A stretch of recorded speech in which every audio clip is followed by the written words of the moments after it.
Ang hirap kaya hanapin ng pera ngayon, bakit kaya? Ang hindi mahirap ang hanapin yung pagmamahal.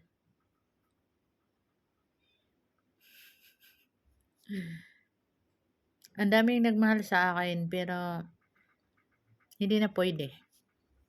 Ang daming nag-o-offer.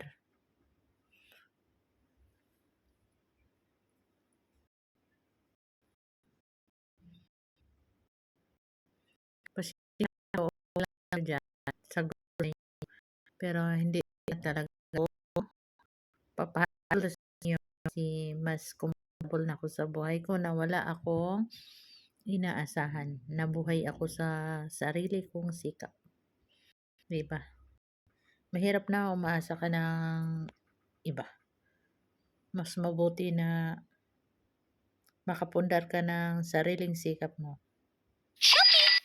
Salamat po.